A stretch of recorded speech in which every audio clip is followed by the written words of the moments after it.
रमजान अल्लाह का महीना है। आका ने फरमाया शाबान मेरा महीना है, रमजान अल्लाह का महीना है।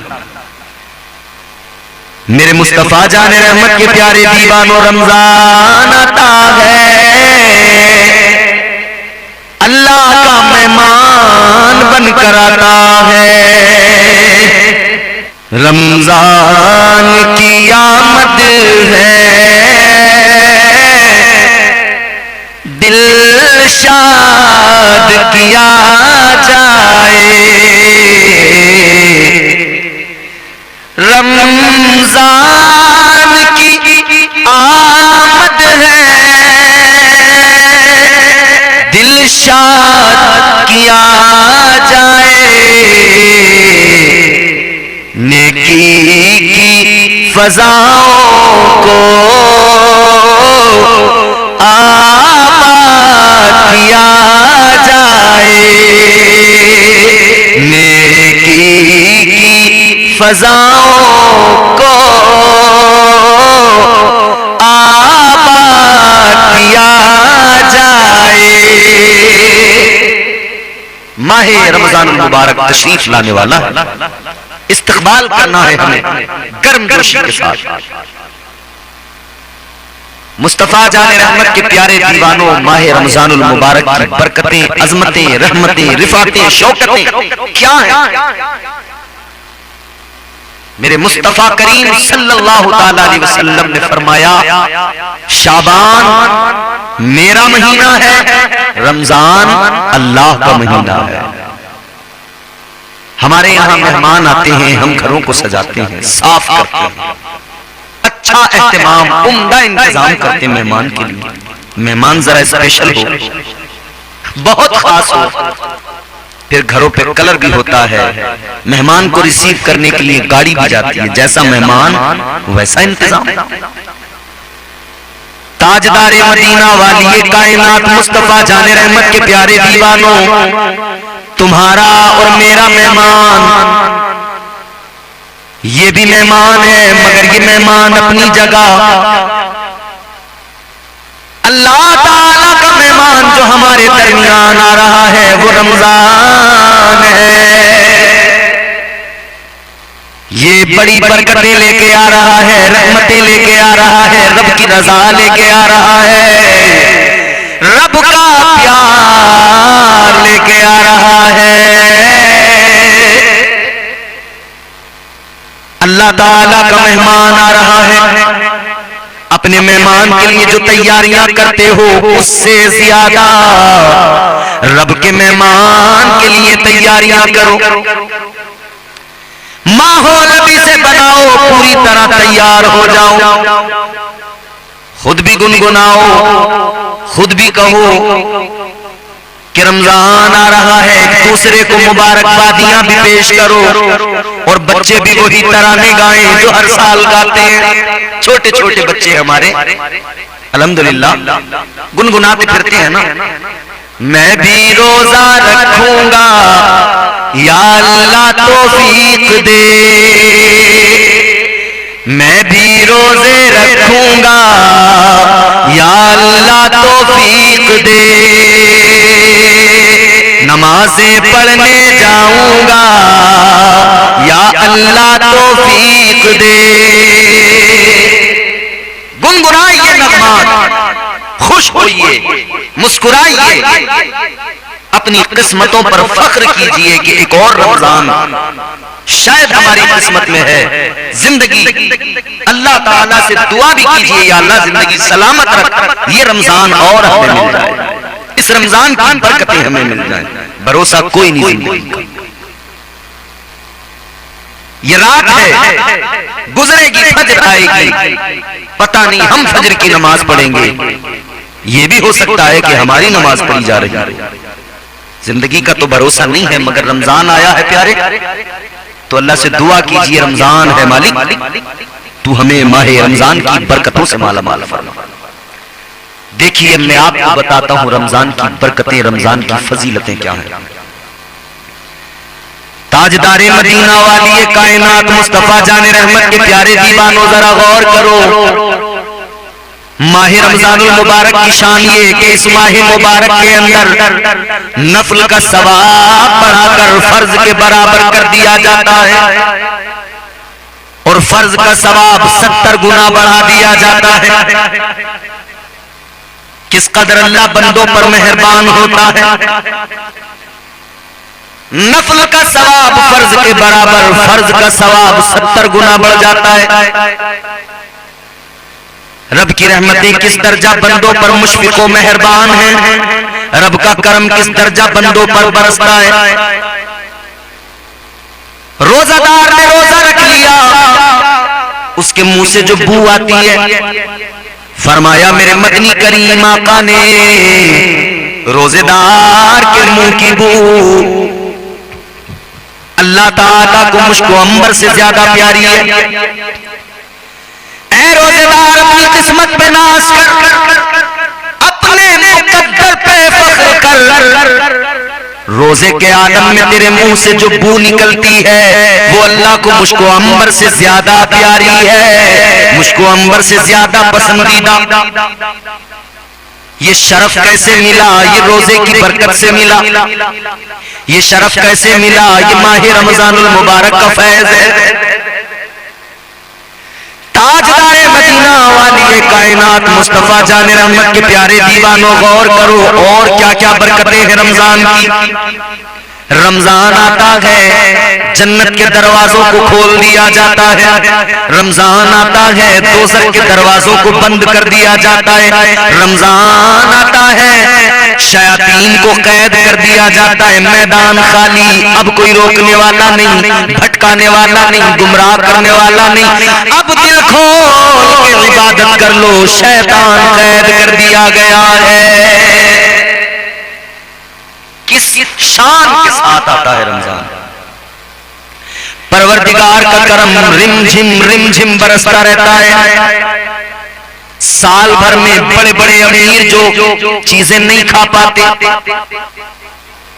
गरीब से गरीब आदमी को वो तमाम चीजें रमजान में दस्तयाब। रमजानुल मुबारक में अल्लाह गरीबों को भी वो आला किस्म की ग़िज़ाएं अता फरमा देता है जो साल भर में बड़े बड़े जमींदार नहीं खा पाते। और देखो नजरा, एक तो रोजा रखने वाला अल्लाह उससे प्यार फरमाए, फिर एक वो जो रोजेदार को इफ्तार कराए। फरमाया गया रोजेदार को इफ्तार कराना कितना बड़ा सवाब का काम। जिसने किसी रोजेदार को इफ्तार कराया, जितना सवाब उस रोजेदार को अल्लाह अता फरमाएगा, उतना ही सवाब इस रोजा इफ्तार कराने वाले को अल्लाह अता फरमाएगा। इफ्तार कराने पर भी अल्लाह उतना ही सवाब अता फरमाता है। अब हमने रोजा भी रखा है, अपने रोजे का सवाब तो मिल ही रहा है, और किसी को इफ्तार करा दिया तो फिर अल्लाह एक और रोजे का सवाब भी हमें अता फरमा रहा है। जितना उस रोजेदार को सवाब, उतना ही इफ्तार कराने वाले को भी सवाब। भर लो नेकियों से अपने दामन, अल्लाह ताला बड़ा मेहरबान है। भर लो नेकियों से दामन। भूख और प्यास की शिद्दत भी खुदा वालों में जज्बे शौक़े इबादत को बढ़ा देती है। थकने देता ही नहीं ईमान की ताकत का नशा, रोजादारों को तरावीह मजा देती है। वो रोजों की बरकतें, वो इफ्तार की रौनकें, वो सहरी की बरकतें, वो तरावीह में कुरान का पढ़ना और कुरान मजीद की तिलावत के सबब वो रहमतों का नुज़ूल होना, ये सब रमजान की बरकतें हैं। मगर याद रखना, रमजान की कद्र करना मेरे अजीजों, गाफिल बनकर इस रमजान को न गुजार देना, गफलत में न गुजार देना। मालूम नहीं कब जिंदगी का इख्तिताम हो जाए। हर दिन को आखिरी दिन समझकर खूब इबादत करो। और अल्हम्दुलिल्लाह देखेंगे आप मसाजिद के अंदर रौनकें नजर आएंगी, नमाजियों की अक्सरियत मस्जिदें भरी हुई, दिल लगेगा मसाजिद में। दिल तो हमेशा लगता है मसाजिद में, लेकिन मजीद मसाजिद में अल्लाह ताला इन नमाजियों के सबक रौनकें और रहमतें नाजिल कर देता है और ज्यादा मसाजिद मुनव्वर हो जाती हैं। ये माह रमजानुल मुबारक की बरकतें हैं मेरे प्यारों। आओ सुनो, मैं कुरान सुनाता हूँ, अल्लाह का कलाम। क्या है रमजान? पहले तो इसकी फर्जियत का ऐलान अल्लाह ने फरमाया। कुरान मजीद में अल्लाह ताला का इरशाद है, या अय्युहल्लज़ीना आमनू कुतिबा अलैकुमुस्सियामु कमा कुतिबा अलल्लज़ीना मिन क़ब्लिकुम लअल्लकुम तत्तक़ून। अल्लाह ने फरमाया, ऐ ईमान वालों, तुम पर रमजान के रोजे फर्ज किए गए जैसे तुमसे अगलों पर फर्ज किए गए। यानी रोजे सिर्फ हम पर ही फर्ज नहीं, हमसे पहले हमारे आगे जो गुजर चुकी उम्मतें उन पर भी रोजे फर्ज थे, मगर उनके रोजों की नौयत अलग थी, हमारे रोजों की नौयत अलग है। अल्लाह ताला ने हर नबी की उम्मत पर अलग तरीके से रोजे फर्ज फरमाए, किसी पर जो है कम, किसी पर ज्यादा, लेकिन हमें अल्लाह ने एक महीने के रोजे अता फरमाए। क्यों ये रोजे फर्ज फरमाए, क्या वजह है? इसलिए अल्लाह ने रोजे फर्ज फरमाए ताकि तुम मुत्तकी बन जाओ, तुम्हें तकवा नसीब हो जाए, तुम परहेजगार बन जाओ, अल्लाह के मुकर्रब बंदे बने जाओ। ये रमजान है जिसमें अल्लाह अपने बंदों को मुत्तकी बनाना चाहता है।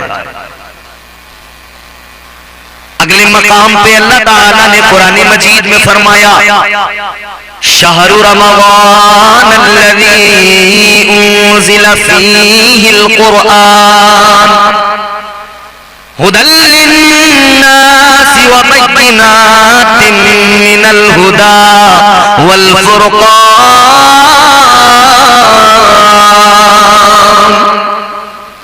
अल्लाह ताला का कलाम है, रब का कुरान है। रमजान में अल्लाह ताला ने कुरान मजीद को नाजिल फरमाया। अल्लाह कुरान मजीद में खुद ऐलान फरमा रहा है, रमजानुल मुबारक ये वो महीना है कि जिसमें अल्लाह ने कुरान मजीद को नाजिल फरमाया। यूं तो 23 बरस तक कुरान थोड़ा थोड़ा थोड़ा थोड़ा मेरे नबी पे नाजिल होता रहा, मगर तकमील कुरान जो है वो रमजानुल मुबारक। हुदल लिन्नासि व बय्यिनातिन मिनल हुदा वल फ़ुरक़ान। क्या है रमजान और क्या है कुरान? रमजान में कुरान नाजिल किया अल्लाह ने, किस लिए? हमारी हिदायत के लिए, लोगों की हिदायत के लिए। अल्लाह ताला ने हमारी हिदायत के लिए कुरान नाजिल किया। कुरान में हिदायत का सामान, कुरान बख्शिशों का पैगाम देता है। कुरान ही तो बताता है इबादतों के ताल्लुक से, बंदगी के ताल्लुक से, रब की किबरियाई का बयान कुरान में, मुस्तफा जाने रहमत की अजमतें कुरान में, और फिर माह रमजानुल मुबारक की अजमतें भी कुरान में। आइए जरा बारगाहे मुस्तफा ताजदारे मदीना वाली कायनात में चलिए और रोजों की अहमियत को समझने की कोशिश कीजिए। मेरे मुस्तफा करीम ने गरीबी को अपनाया, गरीबी को, फकीरी को पसंद किया। ताजदारे मदीना कई कई दिन के फाके करते, पेट पर पत्थर बांध लिया करते, रोजे रख लिया करते। और एक मौका तो ऐसा आया कि हुजूर ने मुसलसल बिना इफ्तार किए, बिना सहरी, बिना इफ्तार किए, कुछ खाए पिए बगैर मुसलसल रोजे रखे। हुजूर बड़े कमजोर हो गए। सहाबा ने देखा हुजूर को इस तरह मुसलसल, न सहरी है न इफ्तार है, तो सहाबा ने भी रोजे रखना शुरू कर दिया। जब इन्होंने भी मुसलसल रोजे रखे, आका ने देखा कमजोर होते जा रहे हैं सहाबा। ताजदारे मदीना ने फरमाया, क्या वजह है, क्यों तुम लोग कमजोर होते जा रहे हो? अर्ज करने लगे, आका आपके तरीके पे अमल कर रहे हैं, आप बगैर कुछ खाए पिए रोजे रख रहे हैं मुसलसल, हम भी रखने लगे। आका ने फरमाया अय्युकुम मिस्ली, क्या तुम में कोई मेरी तरह है? हुजूर फरमा रहे तुम में मेरी तरह कोई नहीं है, तो लिहाजा तुम वो ना करो जो मैं कर रहा हूं, वो करो जिसका तुम्हें हुक्म दिया जा रहा है। जो मैं कर रहा हूं वो सब कुछ नहीं करना है, कुछ करो लेकिन खुद को मेरा अमल देखकर मशक्कत में न डालो। जितना हुक्म दिया जाए वो करो, जितने में आसानी हो वो करो। इस्लाम तो वैसे भी अपने मानने वालों को मशक्कत में नहीं डालता। इस्लाम आसानियों वाला मजहब है, इस्लाम दीन फितरत है। रोजे के दुनियावी फवाइद भी बहुत, साइंटिफिक फवाइद भी आपने 12 सुने होंगे। साइंसदानों ने गौर व फिक्र किया, रिसर्च किया कि भाई ये आखिर इस्लाम में जो रोजा है किस लिए ये मुसलसल 1 माह के रोजे हैं?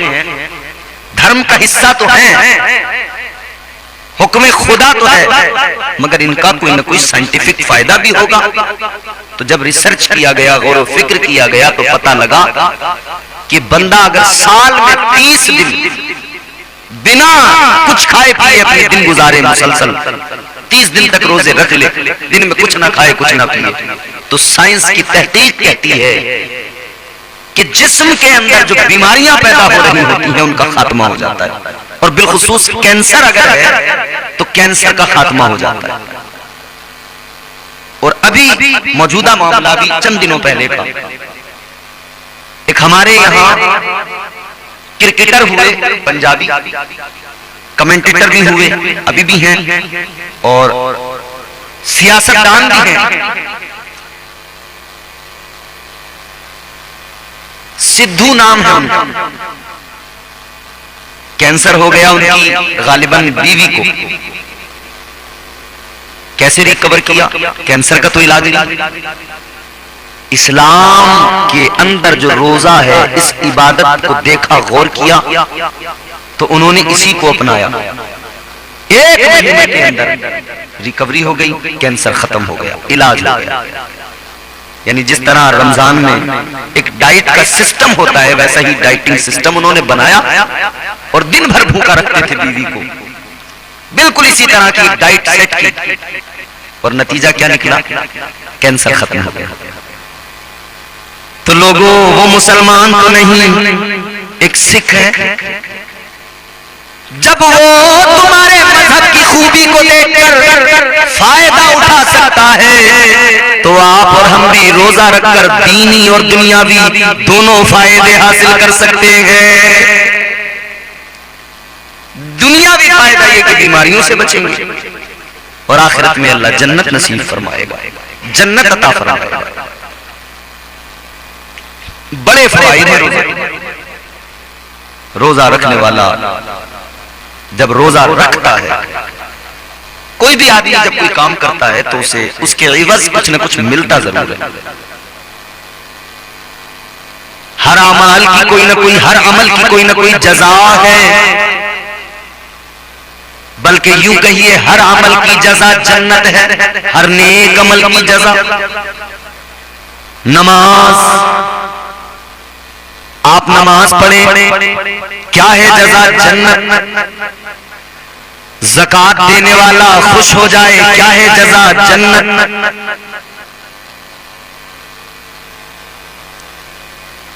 खैरात करने वाला, सदकात देने वाला, अल्लाह के नाम पर खर्च करने वाला, नेकियां करने वाला, लोगों की मदद करने वाला, जज़ा क्या? जन्नत। ताजदारे मदीना के गुलामों, नेक अमाल की जज़ा जन्नत होती है, मगर रोजे की जज़ा क्या है? फरमाया गया रोजे की जज़ा खुद परवरदिगार है। अल्लाह ताला रोजेदार को अपना दीदार अता फरमाएगा। फरमाया गया, अल्लाह ताला फरमाता है कि रोजे की जज़ा बंदे को मैं अता करूंगा। अल्लाह फरमाता है रोजा मेरे लिए है, इसकी जजा भी मैं अता करूंगा। और एक रिवायत तो यूं है कि अल्लाह ने फरमाया रोजा मेरे लिए है, इसकी जजा भी मैं हूं। ऐ रोजेदारों खुश हो जाओ, जिसे रब मिल जाए उसे सब मिल जाए, सारा जग मिल जाए। और ये सादत रोजेदार को नसीब होती है, रोजेदार को रब मिल जाता है, मुस्तफा जाने रहमत का कुर्ब मिल जाता है, वो कब्र व हश्र में कामयाब हो जाता है। रोजे जरूर रखिएगा, रोजे हर हाल में रखिएगा। और फिर एक बात अच्छी तरह जान ले, अगर कोई शरई उज़्र है, उज़्र शरई के सबब अगर किसी ने रोजा नहीं रखा है तो उसके लिए भी जरूरी है, भले ही तूने मजबूरी के तहत रोजा नहीं रखा है, मगर रोजे का एहतराम तुझ पर लाजिम है। ऐसा नहीं होना चाहिए, हरगिज नहीं होना चाहिए कि उज़्र शरई की बुनियाद पर आपने रोजा तो नहीं रखा मगर एहतराम से भी गए, रोजेदारों के सामने खाने पीने लगे। याद रहे इस्लाम ने रियायत की आपके लिए कि अगर उज़्र शरई है रोजा छोड़ दे, जब वो उज़्र चला जाए फिर रोजा रख ले, बाकी दिनों में उसकी कज़ा। लेकिन याद रहे रोजे का एहतराम जरूरी, रोजे की कद्र करें। एक यहूदी था मुसलमानों के बाजार में अपने बेटे के साथ, मुसलमानों के बाजार में उस यहूदी के बेटे ने कुछ खाना पीना किया दिन में, रोजों के दिन थे। यहूदी ने बेटे को देखा, करीब आया गुस्से में और अपने बेटे के मुंह पे एक तमाचा लगाया। बेटा कहने लगा मुझे किस लिए मारा आपने? बाप ने कहा तुझे इसलिए मारा, क्या तुझे मालूम नहीं कि ये माह रमजान है? वो कहने लगा बाबा हमारा रमजान से क्या ताल्लुक, रमजान से क्या मतलब? अब्बा हम यहूदी, रमजान तो मुसलमानों के लिए, रोजा तो मुसलमानों पर फर्ज। उस यहूदी ने कहा सुन ले, रोजा तो मुसलमानों पर फर्ज है मगर हम मुसलमानों के बाजार में हैं, इसका एहतराम हम पर भी जरूरी है। कहने लगा तुझे हया नहीं आती? तू रोजे के दिनों में, रोजों के दिनों में रोजेदारों के सामने खा पी रहा है, एहतराम कर रोजे का। इनके सामने हरगिज़ न था, अपने घर पे जाके था। रोजे का एहतराम ये होता है मेरे प्यारे के एक यहूदी होकर अपने बेटे को उसने मारा कि तो रोजे का एहतराम कर। मगर अफसोस हमारे घरों में बेटा रोजा नहीं रखता, बाप को फर्क ही नहीं पड़ता, बेटे से कुछ नहीं कहता। बेटी रोजा नहीं रखती, दिन में रोजेदारों के सामने खाती पीती है, माँ को कोई फर्क नहीं पड़ता कि कहे। बल्कि कुछ बदबख्त जाहिल ऐसे हैं, उनसे कहो ना रोजा नहीं रखते आप, तो वो कहते हैं बदबख्त लानती लोग हैं। वो कहते हैं रोजा वो रखें जिनके घर में खाने को ना हो। हमारे घर बहुत है खाने को, इसलिए हम नहीं रखते। वो खुदा के खौफ से डर, गैरत कर। ये जो कुछ भी तुझे मिला है अल्लाह ताला ने अता किया है, होश में रह, कहीं ऐसा ना हो परवरदिगार सब छीन ले। इसलिए रोजा रखो हर हाल में, रोजा फर्ज है, कोई गुंजाइश नहीं, कोई बचने का रास्ता नहीं, हर हाल में रोजा रखो। और रमजानुल मुबारक में गरीबों को इफ्तार करो। आपके दस्तरखान पर मुरग़्ग़न ग़िज़ाएं हैं, आपके दस्तरखान पर उम्दा किस्म के फ्रूट्स हैं, आपके दस्तरखान पर कई किस्म की नमकीन चीजें रखी हैं, लेकिन गरीब के बच्चे मुंतजिर हैं, वो पानी पीकर ही इफ्तार कर रहे हैं। मिल गई किसी तरह तो खजूर खाकर इफ्तार कर रहे हैं। और खुदा के लिए मुसलमानों, उन गरीबों के लिए इफ्तार का सामान भेजो, उन गरीबों के घरों में कुछ राशन भेजो कि जिन्होंने रोजा रख लिया, सहरी कर ली, इफ्तार का पता नहीं कैसे होगा। इफ्तार कर लिया तो सहरी का पता नहीं कैसे होगी। पानी पीकर ही रोजा भी रख लेते हैं, पानी पीकर ही इफ्तार भी कर लेते हैं। ऐसे लोगों का ख्याल रखो, उनके दस्तरखान तक आप तमाम खाने पीने की चीजें भिजवाएं, राशन उन तक पहुंचाएं, ताकि वो रमजानुल मुबारक में रोजे रखें और आपके दिए हुए से वो जो कुछ खाएं अल्लाह ताला उसके बदले आपको नेकियां भी अता फरमाए और परवरदिगार आपसे राजी भी हो जाए। मेरे मुस्तफा जान रहमत ताजदार मदीना सल्लल्लाहु ताला अलैहि वसल्लम की प्यारी शहजादी हजरत सैयदा तय्यबा ताहिरा हजरत फातिमा ज़हरा सलामुल्लाह अलैहा, कितना प्यार था रोजों से, कितनी मोहब्बत थी मौला अली को रोजों से, कितनी मोहब्बत थी हसनैन करीमैन को रोजों से। खाने को घर में कुछ नहीं है, रोजा रख लिया मौला अली ने भी, सैयदा फातिमा ज़हरा ने भी। और कौन से रोजे की बात बता रहा हूं फिलहाल? नफली रोजे की। आपके घर की नौकरानी जनाबे फिजा ने भी रोजा रख लिया।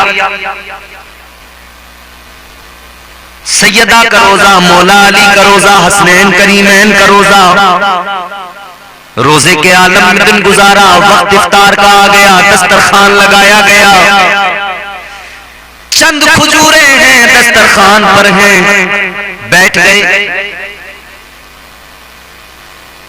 लेकिन दरवाजे पर ऐन इफ्तार से कबल दस्तक हुई, आवाज आई, मैं गरीब हूं, मैं भूखा हूं,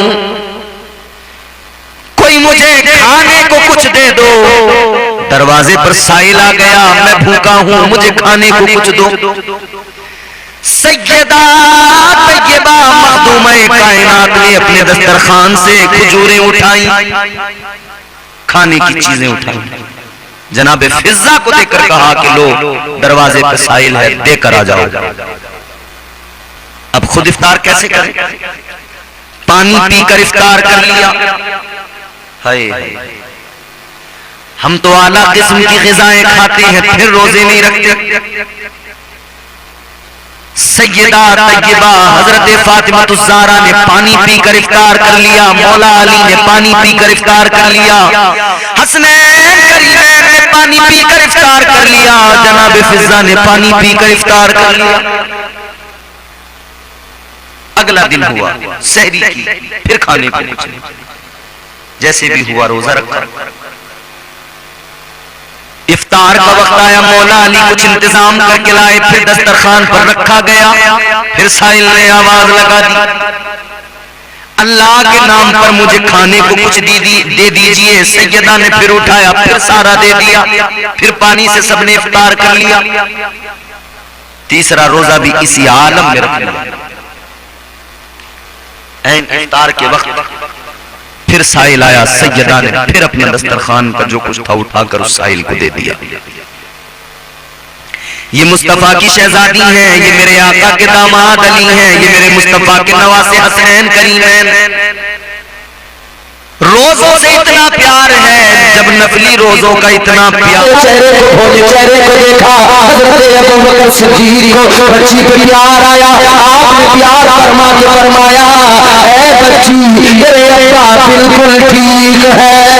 सुभान अल्लाह, सुभान अल्लाह, क्या बात है, सुभान अल्लाह, जिंदाबाद जिंदाबाद जिंदाबाद जिंदाबाद जिंदाबाद। हज़रत अबू बकर सिद्दीक़ ने फरमाया, तेरे अब्बा तो बिल्कुल ठीक है। सिद्दीक ने कह दिया तेरे अब्बा ठीक है। इधर इनकी जबान से निकला, यारे गारे मुस्तफा की जबान से निकला, हज़रत अबू बकर सिद्दीक़ की जबान से इधर निकला, खैरियत से है तेरे अब्बा। जबान से निकला सिद्दीक लक़ब मेरे आका ने दिया है, तो सिद्दीक ने जब कह दिया तो अल्लाह की रहमत को भी जोश आ गया।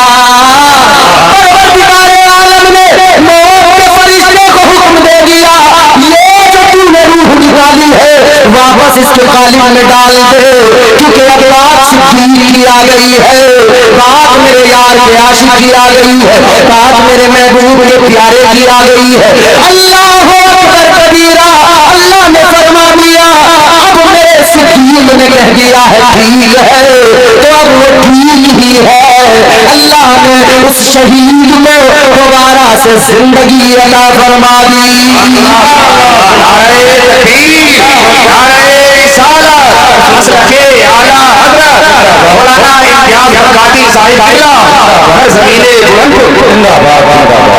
ये आशिक है, एक हम आशिक है, हमारे यहाँ आशिक है। आशिकी का दावा बहुत बड़ा, हमें सरकार महफूज मियां से बड़ी मोहब्बत है, बड़ी अकीदत है। तो सरकार महफूज मियां ने जो किया क्या हम करते हैं? क्या हमारे अंदर इनकी मोहब्बत की वजह से कोई तब्दीली आई? हम नारा लगा रहे हैं हुजूर का दामन।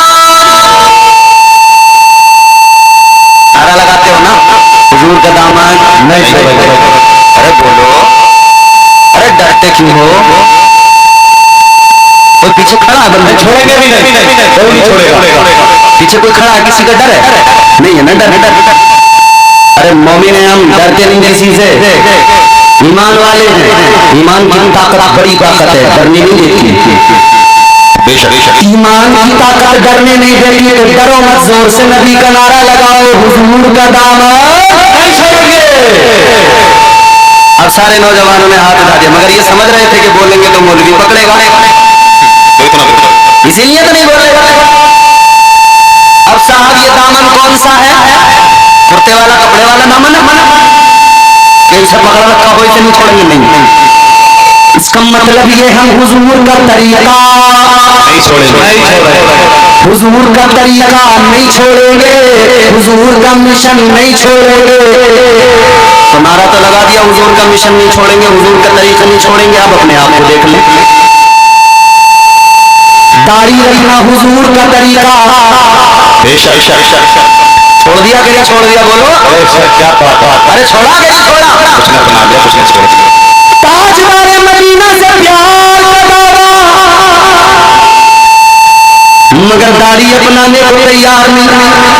महफूज मियां से दावा है, सरकार महफूज मियां से मोहब्बत का, मगर दाढ़ी छोड़ दी। अच्छा, दावा है आका से प्यार करते, मगर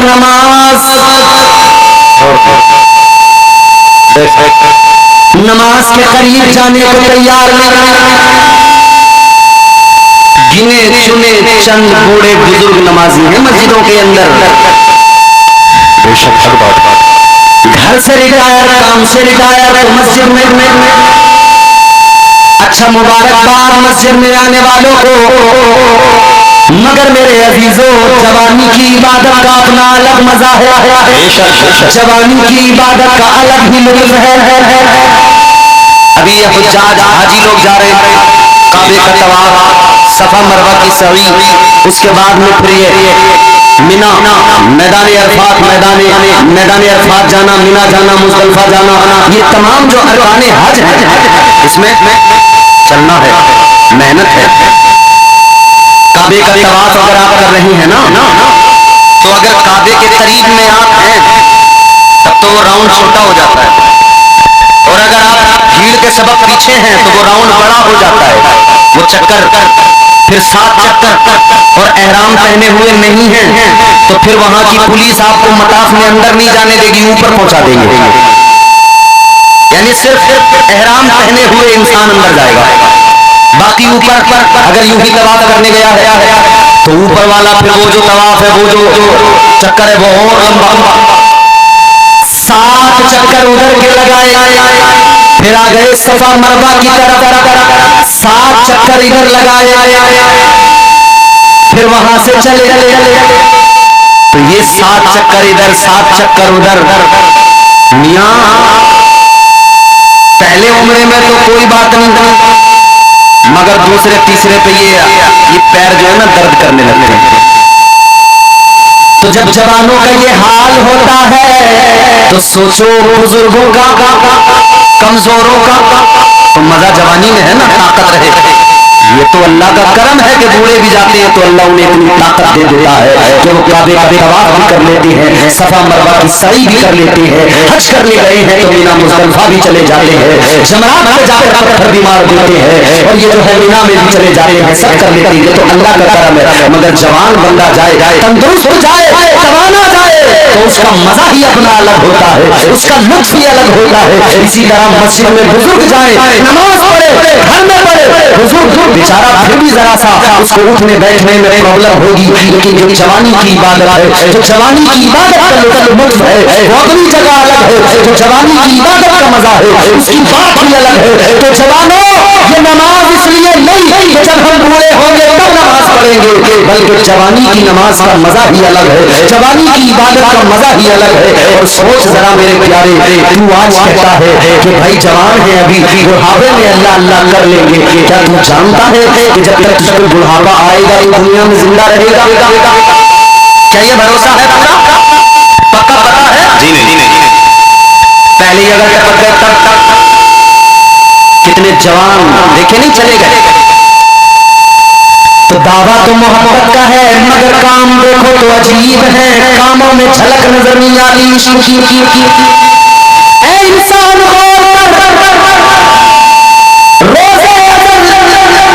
तू ही है जिसने अल्लाह से वादा किया था, मौला इश्क की अमानत का बोझ मैं उठाऊंगा, तो उठा जरा इश्क की अमानत का बोझ।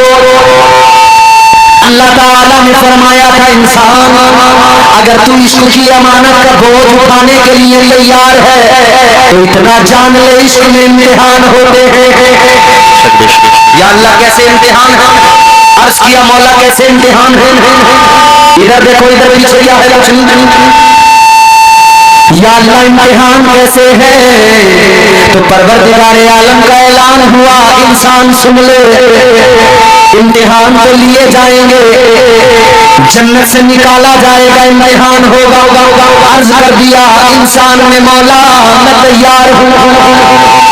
आवाज आई कुदरत की, जमीन पे आकर 300 बरस रोना पड़ेगा, ये इश्क की आजमाइश है।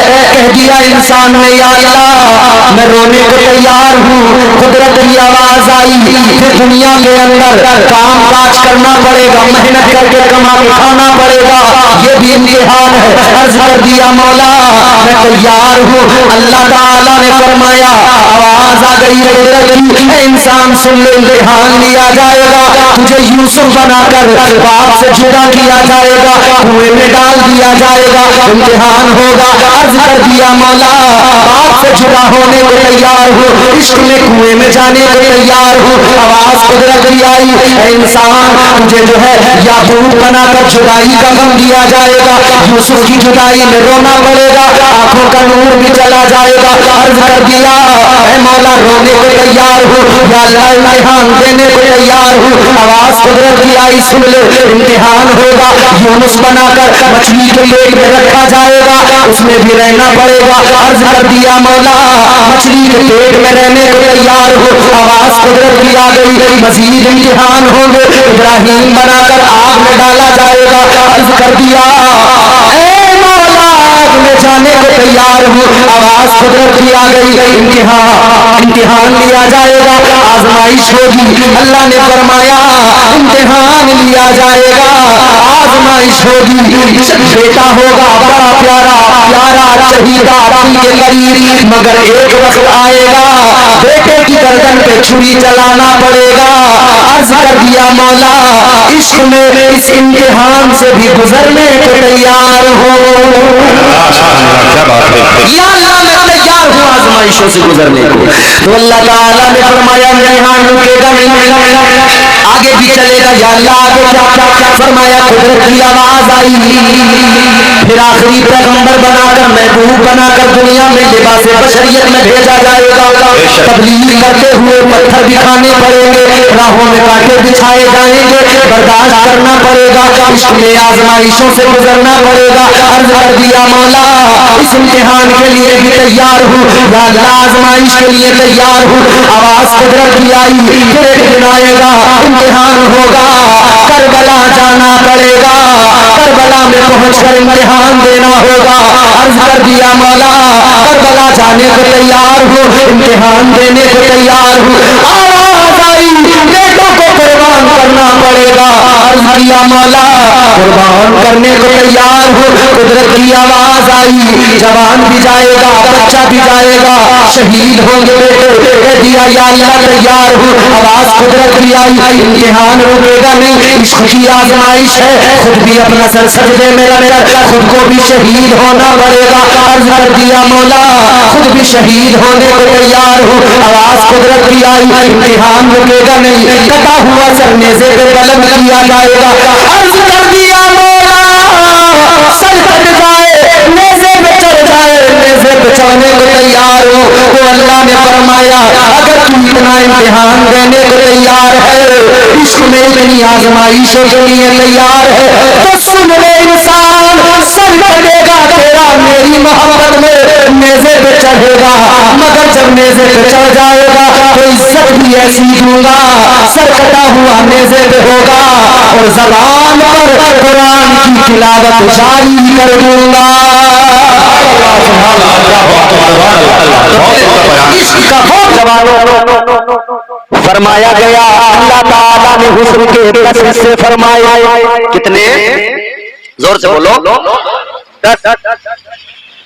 अल्लाह ताला ने हुस्न के 10 हिस्से फरमाए और 9 हिस्से हुस्न के लिए हजरत यूसुफ अलैहिस्सलाम को अल्लाह फरमाया। एक हिस्सा हुस्न को अल्लाह ने सारी कायनात को अल्लाह फरमाया। अब सोचो जरा क्या हुस्न था हजरत यूसुफ अलैहिस्सलाम। खाना खाते हो लुकमा मुंह में रखा उतरता है हलक से, पानी पीते हो पानी का भर लिया, पानी हलक से नीचे उतरता है। मगर जब पानी यहाँ से उतरता है तो क्या वो पानी दिखाई देता है? बोलो। क्या सब्जी का लाल कश्मीरी मिर्च वाला जो सब्जी पे चढ़ता है वो दिखाई देता है यहाँ से उतरते हुए? नहीं। मगर हजरत यूसुफ अलैहिस्सलाम का हुस्न ये था लाला छिल इतनी नाक इतनी जो बारीक और इतनी सफेद इतनी खूबसूरत इतनी बारीक। हजरत यूसुफ अलैहिस्सलाम अगर पानी पीते पानी हल्क से जब उतरता था ऐसे ही नजर आता था जैसे पानी गिलास में नजर आता है। ये हुस्न हजरत यूसुफ अलैहिस्सलाम। हजरत जुलेखा ने देखा तो दीवानी हो गई। पीछे पीछे पीछे पीछे पाने की कोशिश है, बस पाने की कोशिश। जनाब जुलेखा हजरत यूसुफ अलैहिस्सलाम को पाने की कोशिशों में किस हद तक गुजर गई। बुला लिया जनाब यूसुफ अलैहिस्सलाम को। 7 कमरे 7 दरवाजे 7 दरवाजों में ताले, 7वें कमरे के अंदर ले गई। 7 दरवाजे बंद हैं, 7 दरवाजों में ताले लगे हैं। 7वें कमरे के अंदर आप कहती हैं कुरान अल्लाह का कलाम वजाहत फरमाता है। जनाब जुलेखा ने कहा था कहने लगी यूसुफ जल्दी करो क्या का जो करना है करो जल्दी करो। जनाब यूसुफ अलैहिस्सलाम ने फरमाया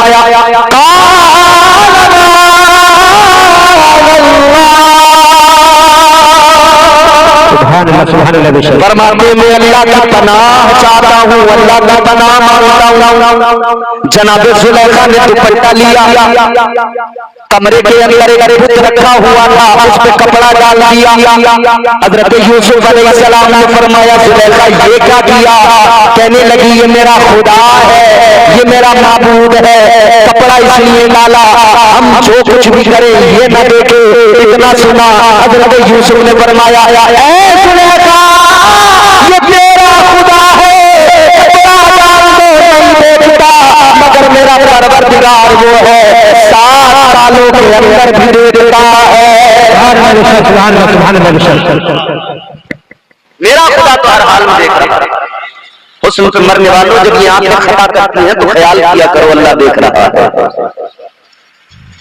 मगर ये हजरत यूसुफ अलैहिस्सलाम का हुस्न है मिस्र की औरतों में।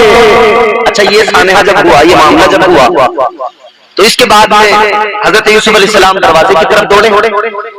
अल्लाह का करम, नबी का मौजज़ा, ताले खुद ब खुद खुलते गए, दरवाजे खुद ब खुद खुलते गए, ताले टूटते गए, दरवाजे खुलते गए, यूसुफ अलैहिस्सलाम आगे बढ़ते गए, लेकिन पीछे से जुलेखा ने कुर्ता पकड़ा, दामन हाथ में आया, फट गया। आगे पहुंचे तो अजीज मिस्र खड़ा था, जुलेखा जिसकी बीवी थी, बादशाह खड़ा था। उसने कहा ये क्या मामला है? जुलेखा ने फिर इल्जाम लगा दिया, कहने लगी ये मेरे साथ नाज़ेबा हरकत करना चाहते थे, माज़अल्लाह। अजीज मिस्र ने कहा क्या ये बात सच है? फरमाया नहीं। का सबूत? एक छोटा सा बच्चा माँ की आगोश में था, दूध पी रहा था, अल्लाह का हुक्म हो गया, हजरत यूसुफ अलैहिस्सलाम के मौजूदे का ज़हूर हो गया। आपने बच्चे की तरफ इशारा फरमाया, ये बच्चा गवाह है, ये गवाही देगा। बादशाह बोला ये कौन सी बात, बच्चा तो बोलता ही नहीं, कैसे बोलेगा? फरमाया हम जानते बच्चा नहीं बोलता, लेकिन अल्लाह अगर चाहे अल्लाह गूंगे की ज़बान अता फरमा देता है। हजरत यूसुफ ने इशारा किया, बच्चे ने जवाब दिया, गवाही दे दी। बच्चा कहने लगा है बादशाह अगर दामन आगे से फटा है तो मुजरिम जनाब यूसुफ है, और दामन पीछे से फटा है तो मुजरिम जुलेखा है। दामन तो पीछे से फटा था, पता तो लग गया मुजरिम कौन है, मगर इधर तमाशा भी हो गया। सारे मिस्र की और बातें करने लगी, कानों में बातें होने लगी। अजीजा ने गिरामी रखा, जरा तवज्जो फरमाइए, खुद भी झूठ से बचिए, दूसरों को भी झूठ से बचाइए। झूठ बहुत बड़ी लागत है, झूठ चेहरों का हुस्न बिगाड़ देता है, झूठ इंसान की चेहरे पर नहूसत ला देता है, झूठ घरों की बरकतें खत्म कर देता है, झूठ इबादतों का लुत्फ खत्म कर देता है, झूठ दुआओं की तासीर खत्म कर देता है।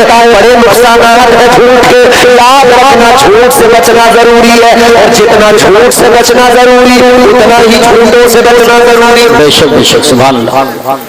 भाई डॉक्टर जब इलाज करता है कैंसर का तो ऑपरेशन करके कैंसर तो निकाल देता, मगर फिर भी कीमो चढ़ाता, कहता है इसके जितने भी सेल्स रह गए उनको भी जलाया जाएगा, मारा जाएगा, छोड़ेंगे नहीं। मतलब ये कि बीमारी के सेल्स अगर बाकी रह गए तो वो फिर से दोबारा जन्म ले लेगी, फिर से तैयार हो जाएगी। इसी तरह अगर झूठ बोलना छोड़ दे, झूठों की पहुंच में आ गए, इनकी रेंज में आ गए तो ये फिर अपना काम करेंगे, फिर उसी रास्ते पे डाल देंगे। इसीलिए अजीज़ाने गिरामी वक़ार बहुत जरूरी है कम बोलना।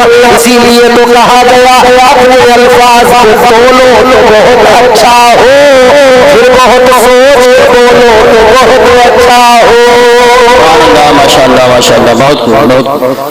तो ये अपनी जिंदगी में शामिल करें, कम बोलना, कम बोलना। अब दूसरी चीज, कम सोना। अब सोने जागने का सिस्टम हमारे यहाँ बिल्कुल उल्टा हो गया। क्या रात को सो नहीं रहे, दिन में उठ नहीं रहे, दिन हुआ तो बिस्तर से औंधे पड़े हैं, और रात में उल्लू की तरह आंखें हो गई कि बंद होने का नाम नहीं। अच्छा, हमारे लोगों का कारी साहब एक बड़ा मसला है, ये हमारे लोगों का मसला ये है, बकरी वाली चाल पे चलते हैं। कौन सी चाल पे? बकरी वाली चाल मालूम है आपको?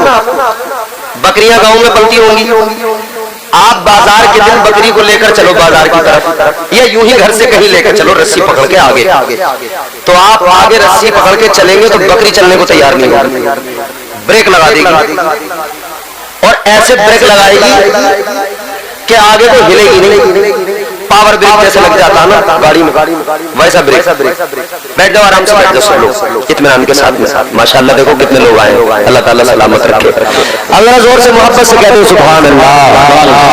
अरे सारे मिलके बोलो भाई, मेरी तरफ देखो, और जरा जोर से नबी की मोहब्बत में हाथ उठा के जरा कहो या रसूल अल्लाह, या रसूल अल्लाह। हाँ, बोला करो, बोलने वाले लोग बड़े फायदे में रहते, मगर हद में बोला करो, झूठ न बोला करो, फजूल न बोला करो।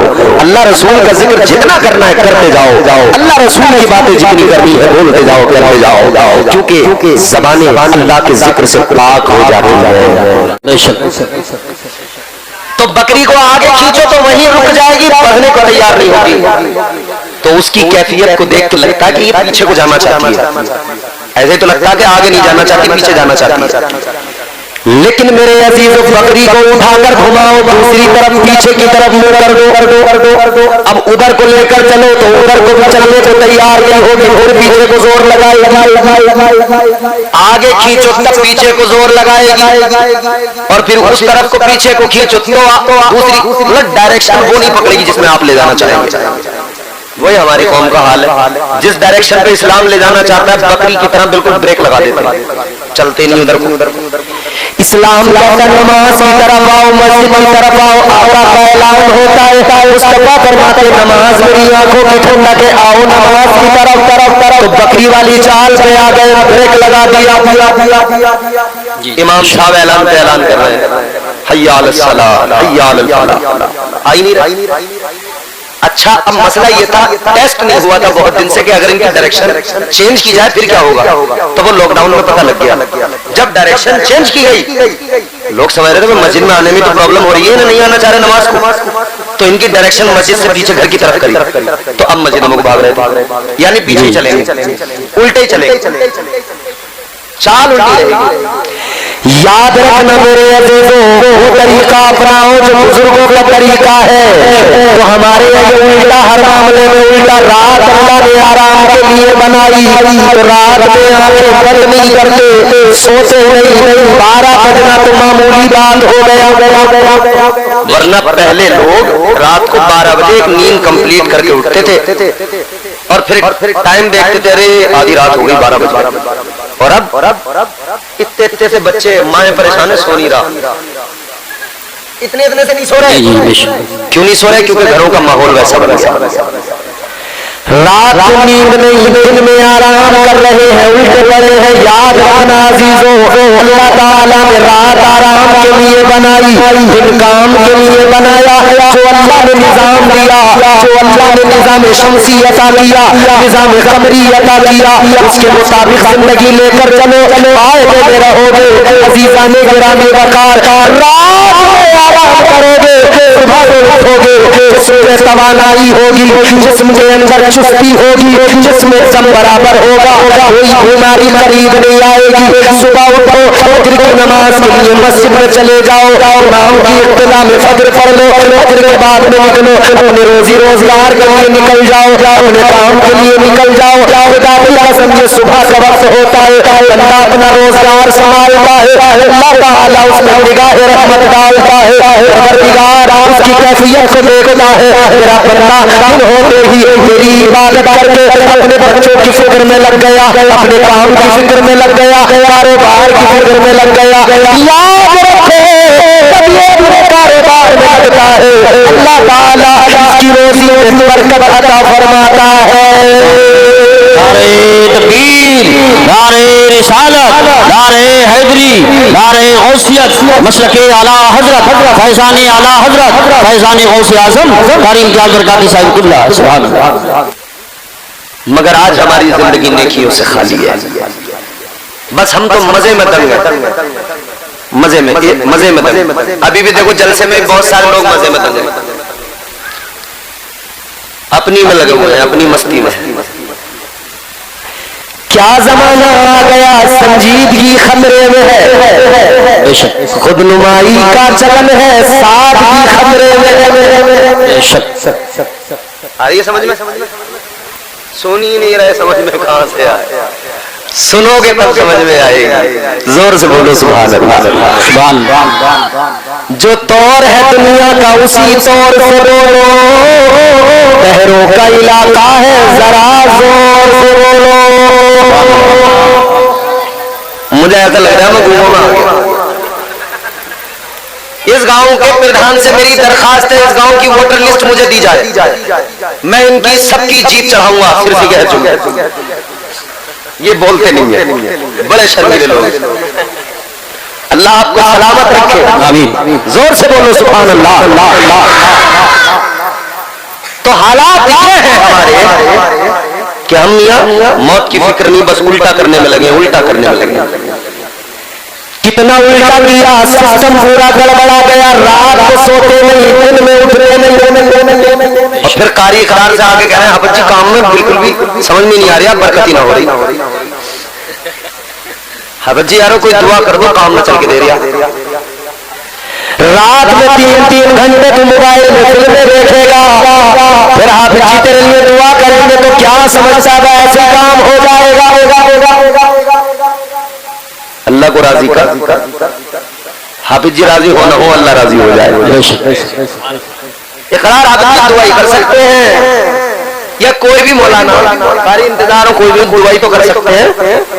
ऐसा तो है ना कि तुझे रोजी दे देंगे, रिस्क दे देंगे, राजी परवरदिगार है।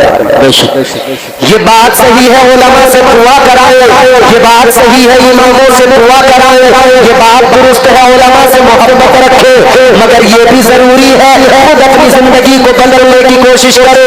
ये नहीं हो सकता आप पूरे दिन उल्टे सीधे काम करने जाए, मस्जिद का इमाम दुआ पे दुआ करता जाए और उसी दुआ से काम बन जाए, ऐसा नहीं होने वाला। अपनी जिंदगियों को बदलने की जरूरत है। याद रखना, आराम जिंदगी में जो आता है एक ही तरीका है, वक्त तरीका ये अल्लाह को राजी करने। जिंदगी में आसानियां उसके कर्म से आती है, जिंदगी में राहत परवरदिगार के कर्म से आती है। अल्लाह को राजी कर लो, याद रख लो, जिसने रब को राजी कर लिया उसने सारे जग को राजी कर लिया। सुभान अल्लाह, माशाअल्लाह माशाअल्लाह, बहुत सुभान। ये बुजुर्गों की तालीम यही तो है, यही तो है। फकत ये नहीं कि मैं आपसे कहूँ जनाबे वाला कि कोई करामत आपको मैं सुना के चला जाऊँ, करामत में तुम सुभान अल्लाह,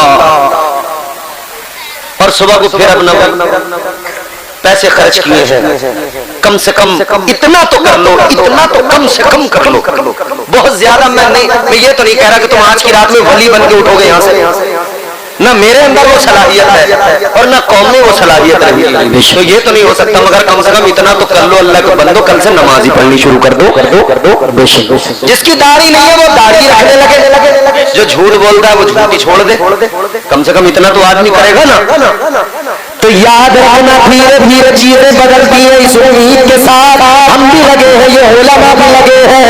कोई तो दिन होगा जब ये कौम समझेगी, कोई तो दिन होगा जब बदलाव आएगा, कोई तो दिन होगा जब लोग समझेंगे अपनी हैसियत, अपना मकाम, और जिस दिन हमने जान लिया हम कौन है, जिंदगियां बदलने लगेगी।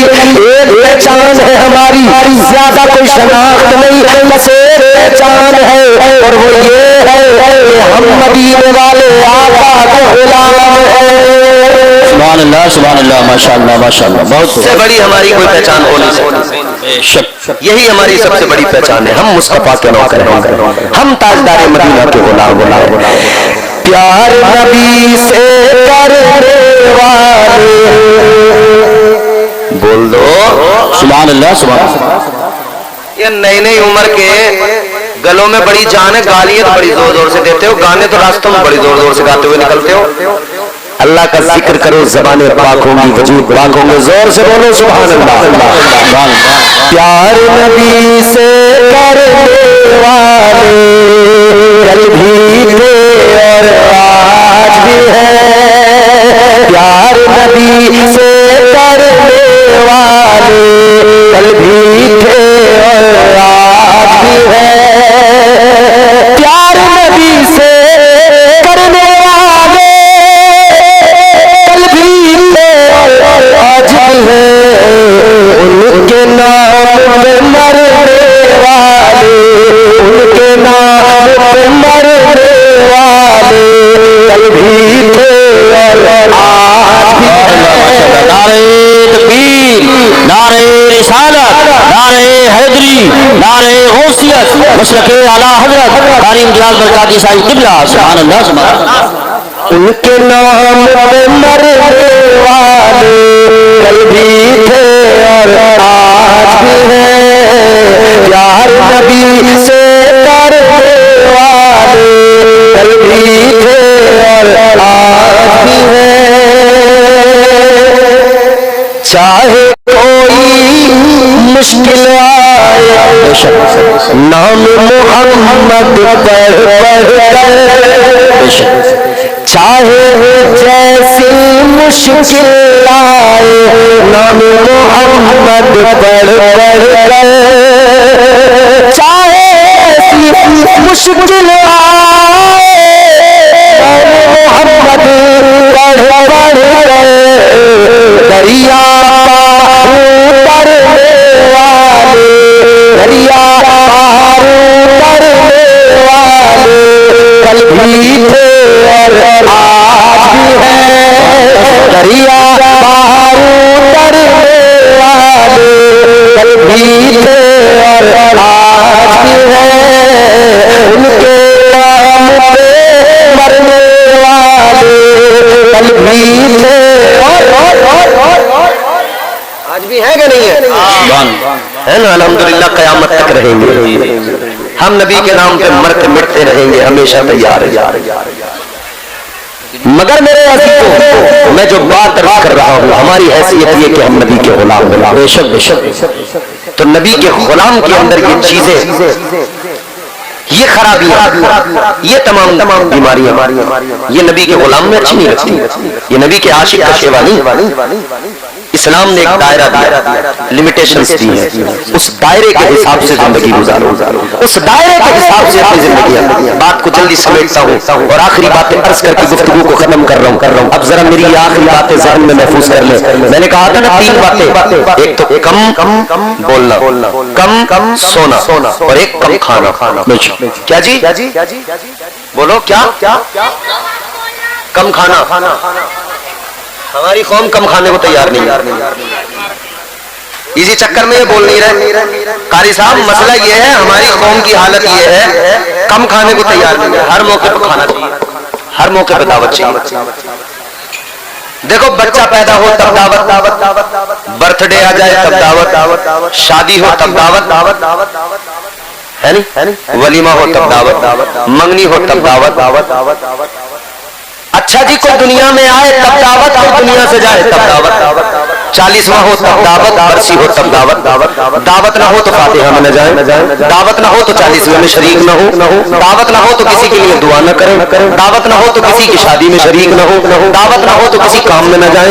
मतलब हर जगह दावत, जहाँ खाना वहाँ हम, जहाँ खाना वहाँ हम, जहाँ खाना नहीं वहाँ हम नहीं। जी, क्या हमारी कौम ने अपनी हालत खराब कर ली? खाना ही खाना, खाना ही खाना, खाना ही खाना। जब देखो खाना, सुबह को खाना, दोपहर को खाना, रात को खाना, फिर रात में अलग अलग जगहों पे जाके अलग अलग टेस्ट, वो भी खाना। और शादी में खाना, पहले सादा खाना, अब रंग बिरंगी खाना, अब खड़े होके खाना, रंग बिरंगी खाना।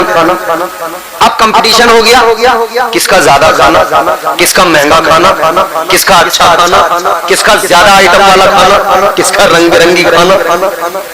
है नहीं खाना ही खाना, हर तरफ खाना। पूरी जिंदगी खाने में लगा दी। अगर ये जिंदगी पढ़ने में लगाई होती, कुछ सीखने में लगाई होती तो दिमाग में इल्म होता। खाने में लगाई तो बस पेट बढ़ाए और कुछ नहीं किया। इल्म हासिल करने में लगाते तो पेट न बढ़ता, दिमाग बढ़ता, इल्म बढ़ता। तो खाने में फिर क्या हुआ? एजुकेशन में पीछे, तालीम में पीछे, समझ रहे हो सर? डेवलपमेंट कोई नहीं। हालात ये है, आप चले जाओ अपनी आबादियों के अंदर जाके देखो, इलिटरेट लोग हैं। हालत ये है, हमारे अंदर अच्छे डॉक्टर नहीं, अच्छे टीचर नहीं, अच्छे वकील नहीं, अच्छे स्कूल नहीं, हमारे हॉस्पिटल नहीं, हमारे पास कॉलेज नहीं। क्या है हमारे पास? बस खाना है, खाना है, खाना है, फिर एक दिन मर जाना है। जब मिलता है खाना है, फिर एक दिन मर जाना। याद रखना अज़ीज़ाने गिरामी वक़ार, बुजुर्गों की तालीम ये है, कम खाओ। मेरे वालिदे गिरामी दुनिया से चले गए, अल्लाह जन्नत नसीब करे।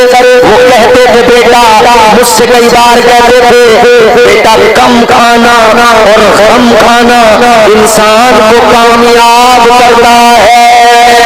बेशक बेशक, सुभान अल्लाह, सुभान अल्लाह। कम खाना और कम खाना इंसान को कामयाब करता है, उसकी जिंदगी में इनकलाब लाता है।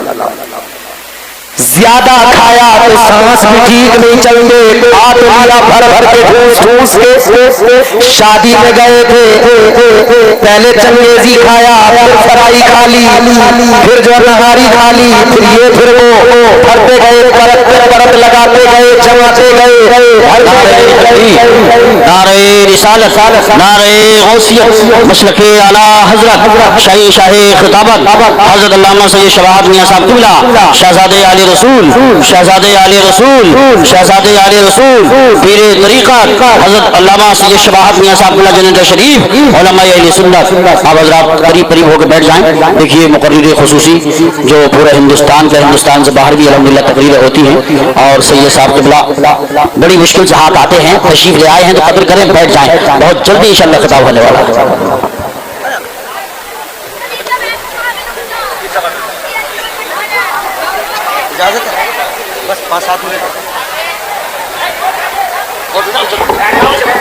जल्दी बैठे, जल्दी बैठिए और बादब रहिए, मुअद्दब रहिए। आपके गांव में देखिए आपकी खुशनसीबी, औलादे रसूल, गुले गुलजार सयादत, तकरे खुलूस व मोहब्बत हजरत सैयद शबाहत मियां साहिब क़िबला मद्दल्लाहु नूरानी, अल्हम्दुलिल्लाह पूरे मुल्क में हजरत का खिताब होता है और फख्र किया करो। देखिए एक मिनट, जो सैयद हजरात हमारे सादात किराम जन्नत शरीफ से आए हैं वो स्टेज पर आ जाएं। हजरत सैयद परवेज मियां साहब, सैयद नावेद मियां साहब, सैयद मुबश्शिर मियां और जो भी सादात किराम स्टेज पर आए, आइए आप स्टेज पर तशरीफ आए स्टेज पे। बहुत सारे लोग जन्नत शरीफ से आए हैं, तो जो सादात किराम हैं उनमें से वो स्टेज पर तशरीफ लाए। जी अब जरा हजरत के चेहरे का आप दीदार करते रहिए, जियारत करते रहिए, और मेरी बातें जल्दी खत्म होने वाली है। मोहब्बत के साथ सुनिए और जोर से कहिए सुभान अल्लाह। तो मैं क्या अर्ज कर रहा था, हम खाते बहुत हैं, रंग बिरंगी खाने के चक्कर में मामला खराब कर लिया। समझ रहे हो? याद रखो मेरे अजीजों, तालीमात बुजुर्गों की क्या है, कम खाना, कम सोना, कम बोलना, पल्ले बांध लो, आज से अमल करना शुरू कर दो, जिंदगियां इंशाअल्लाह आसान होगी, बेहतर बनती जाएगी जिंदगियां, दुश्वारियां खत्म होती जाएगी। मगर मसला ये बात आने तक नहीं रहती, खाने के साथ साथ जितना खाते हैं उतना फेंक भी देते हैं, बिगाड़ भी देते हैं। शादियों में देखा नहीं, एक टेबलों के नीचे पूरी आधी रोटियां पड़ी रहती है, कितनी बोटियां पड़ी रहती है। रोटी जरा सी ठंडी हुई, टेबल के नीचे फेंक दे रहे, यार गरम रोटी लेके आओ तंदूर से, अब गरम रोटी आ रही है साहब। सालन जरा सा ठंडा हुआ, अरे यार प्याले में जो सालन रह गया इसमें मजा नहीं आ रहा, रोटी निकाली फेंकी नीचे, अब दूसरा करेंगे। रिस्क बर्बाद करने वालों, तुमने इसकी कदर नहीं की, तुम कदर नहीं कर रहे। क्या तुमने कभी सोचा है कितने लोग ऐसे हैं जो होटलों के आगे खड़े होकर आने जाने वालों के आगे हाथ फैलाकर, झोली फैला के कहते हैं खुदा के लिए हम भूखों पर तरस खाओ, हमें एक वक्त का खाना खिला दो। तुमने अपने टेबलों के नीचे खाना फेंक के बर्बाद कर दिया, और कितने लोग लुक़मे को तरस रहे हैं। कद्र करो रिज़्क़ की, अल्लाह राज़िक है, दे रहा है तो शुक्र अदा करो, और अकड़ने की जरूरत नहीं, आजिज़ी से खाते रहो। वरना याद रखना, जिस दिन उसने रिज़्क़ देना बंद कर दिया फिर कोई पुरसान हाल नहीं होगा। समझ रहे हो? राज़िक अल्लाह है, रिज़्क़ की कद्र करो। ये जो आजकल औरतें हमारे यहाँ घरों में कर रही है, जांच ही नहीं, कभी ज्यादा पका लिया, कभी कम पका लिया, फेंक दिया, सब्जी ज्यादा पका ली, फेंक दी। ये बड़ा मसला है, रिस्क की बहुत बेकदरी, कितनी बेकदरी हो रही है, अल्लाह खैर फरमाए। याद रखना, कारी यूसुफ साहब ने आपको शेर सुनाया था, सुबह मगरूर को वो शाम भी कर देता है, शोहरत छीन के गुमनाम भी कर देता है। वक्त से मिलाने की हिमाकत न करो, वक्त इंसान को नीलाम भी कर देता है। वक्त की कदर करो, जो रोजी अल्लाह दे रहा है उसकी कदर करो। दिए से नौकरी ऊपर से ताकत छीन लेता है। बाजार में दुकानों के पास चलते चले जाएंगे, किसी से किसी चीज का रेट पूछा, किसी से किसी चीज का रेट, हत्ता के पंचसट्टे वाले पे भी अगर पहुंच गए तो खाने की चीज तो होती ना, कोई मसाले हो उस पे, तो उस पे भी फिर जब कुछ नहीं समझ में आता तो जरा सा धनिया उठा के मुंह में रख लिया, सौंफ ही उठा के मुंह में रख लिया, यानी कुछ ना कुछ तो हो, मुंह चलाते जा रहे हैं, चापते जा रहे हैं, इस दुकान से उस दुकान, उस दुकान से उस दुकान। सब्जी वाले से खीरा ले लिया, अरे बोले लाए खीरा खिलवा दे, खिला एक टमाटर खिलवा, कुछ ना तो भागते भूत की लंगोटी, ठीक छोटा सा टमाटर दे दे। एक सेब खाया मगर फिक्र कितनी लग गई, मुआफी मांगने पहुंच गए, जहां पहुंचे वो बाग का मालिक भी अल्लाह का वली, उन्होंने भी देखा, समझ गए ये तो कोई वली आ गया है, जान गए अल्लाह वाला आ गया, कहाँ होते हैं ऐसे लोग। तो उन्होंने क्या कहा, फरमाने लगे माफ तो कर दूंगा मगर ऐसे नहीं। पहले 6 साल मेरे बाग में तुम्हें नौकरी करनी पड़ी, एक सेब कितना, कोई मूंगफली के ठेले वाला कह दे कि माफ तो कर दूंगा मूंगफली के बदले, मगर 2 दिन मेरी मूंगफली बिकवानी पड़ेगी, ठेला पलट के घर को आ जाएंगे। हो शराफत का नाजायज फायदा उठा रहा तू, हम माफी क्या मांगने लगे, तू मूंगफलियों की, तू तो हमें 2 दिन के लिए लपेट रहा है, काम तो कर अपना, ऐसी माफी ना चाहिए।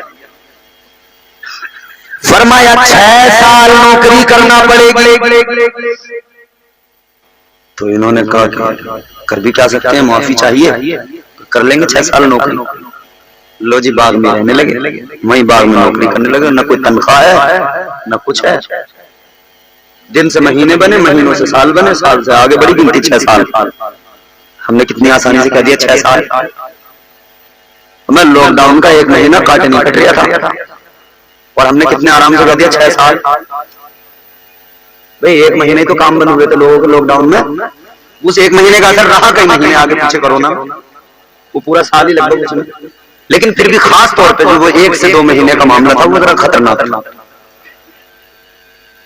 काटे नहीं कट गया था भाई साहब। और हमारे लोगों का हिसाब ऐसा, बकरी वाला, बकरी को जानते हो तुम, बकरी की फितरत, रस्सी लेके आगे चलो, आगे खींचोगे तो पीछे को भागेगी, और पीछे को लेके चलो तो इधर को भागेगी। इन्हें मुसलमानों को मस्जिदों में भाग रहे थे तो ये पीछे को भाग रहे थे, और लॉकडाउन में मस्जिदों से पीछे को भाग रहे थे तो ये मस्जिदों में भाग रहे थे, है ना बकरी वाला हिसाब, उल्टे चलेंगे। मगर भैया हाँ देखो हजरत बता रहे उल्टी ही चाल चलते हैं दीवान गाने, आंखों को बंद करते हैं दीदार के लिए।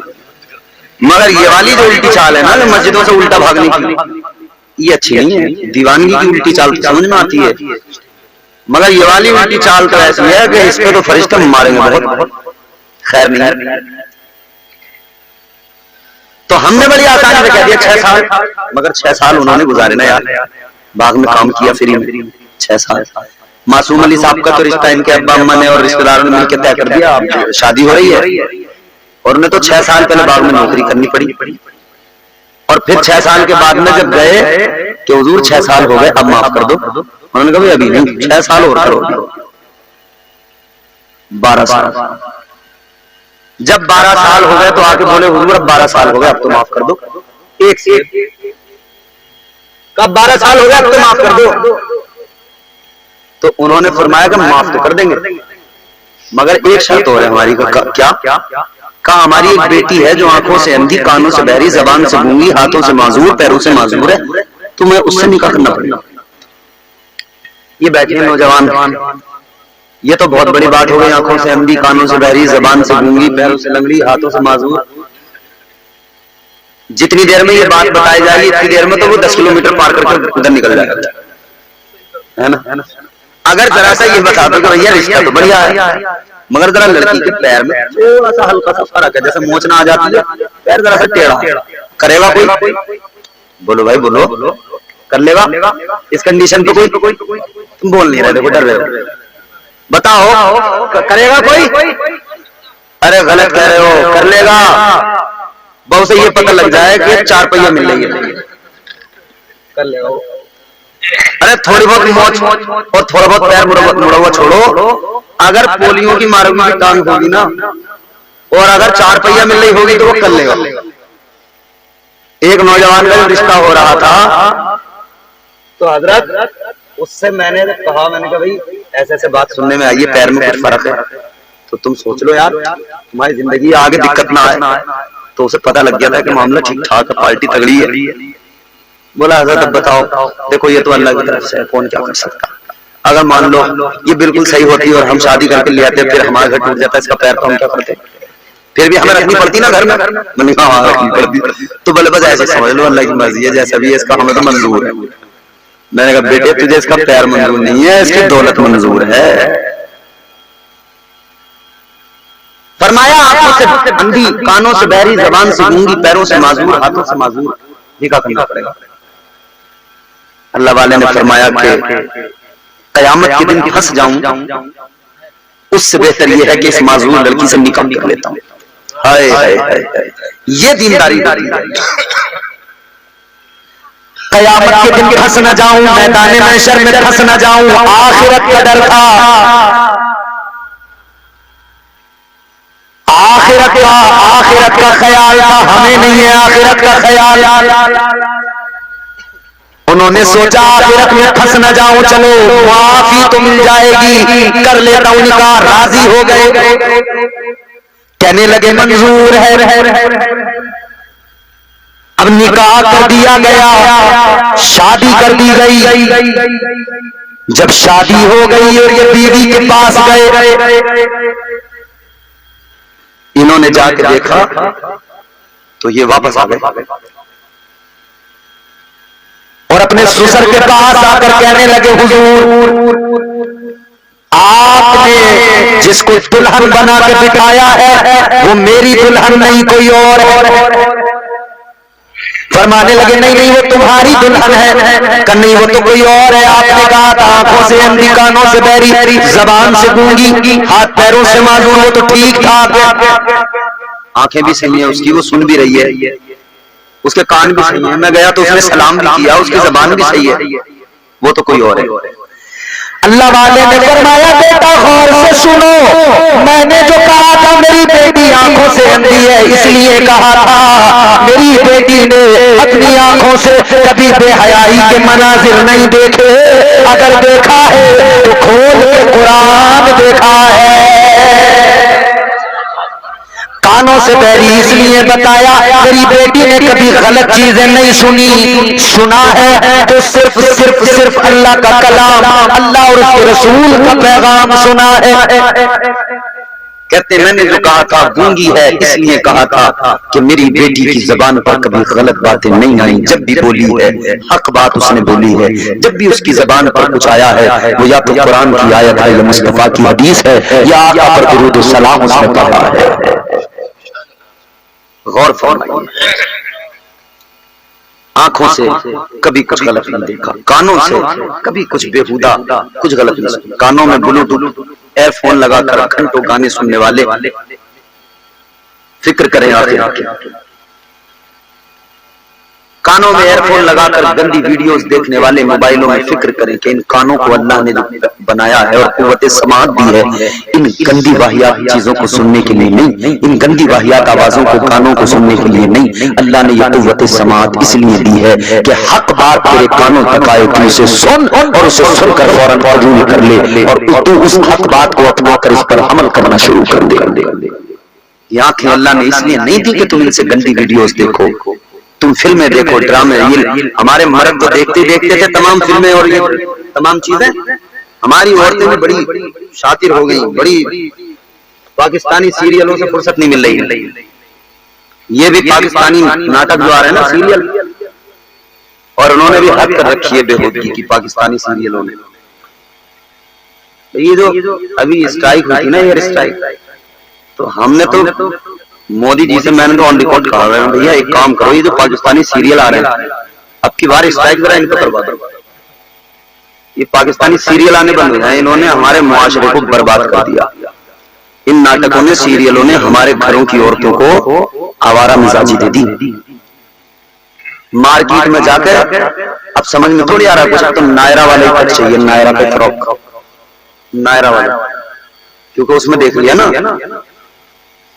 मार्केट में देखो तुम जाकर, मियां रास्तों में पैर रखने की जगह ना, औरत चल पड़ी है, निकलने का रास्ता न दे रही, और बुरा हाल है। दुकान पर मर्द चला जाए ना कपड़े खरीदने।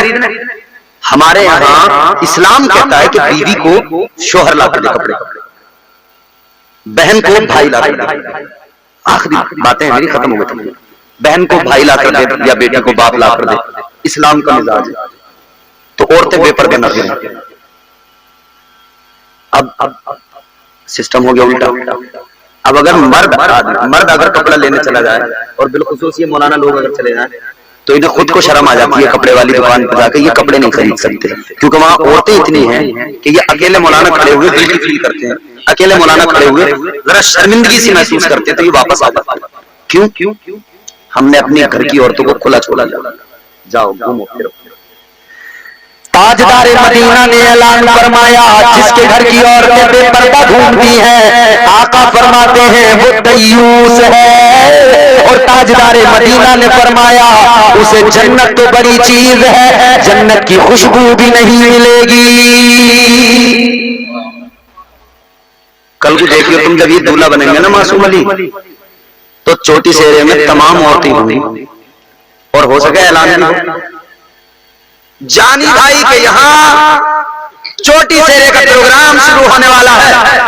सभी हजरात से गुजारिश है कि बहुत जल्द जानी भाई के यहाँ पहुंच जाएं, चोटी सेरे में शिरकत करें। भाई होता नहीं है, मैंने कई गांवों में सुना।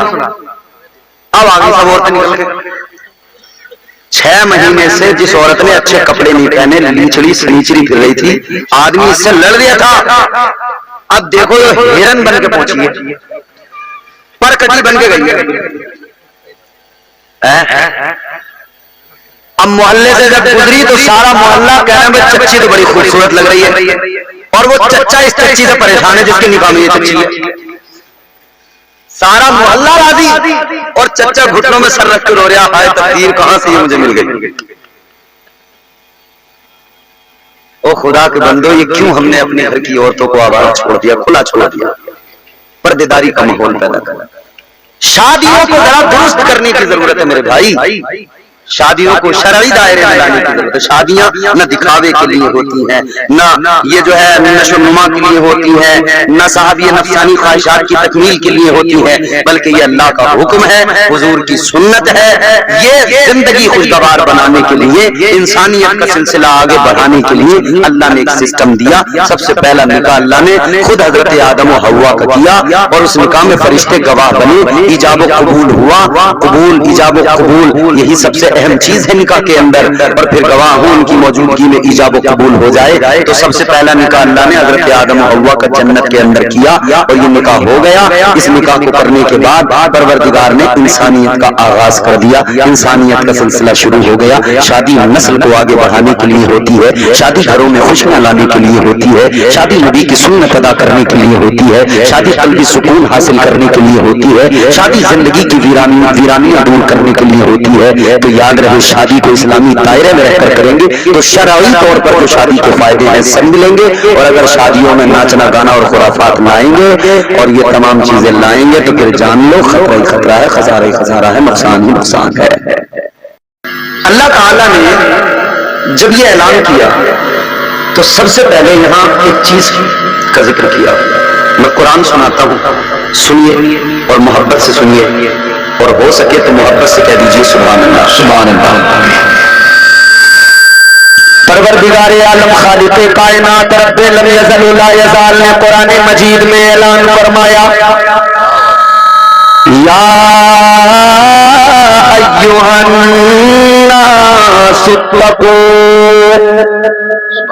सबसे पहला फिक्रा इत्तक़ू, ऐ लोगों अल्लाह से डरो। अल्लाह से बोल जाओ, थोड़ा बहुत डरो, अल्लाह से डरो, बाकी किसी से मत डरो, फिर कोई भी हो, कोई बात नहीं। मगर मसला यह है कि आदमी ने जब से अल्लाह से डरना छोड़ दिया, दुनिया डरा रही है। वो इतना डरने लगा, फिर हर चीज से डरने लगा। सही बात है कि नहीं?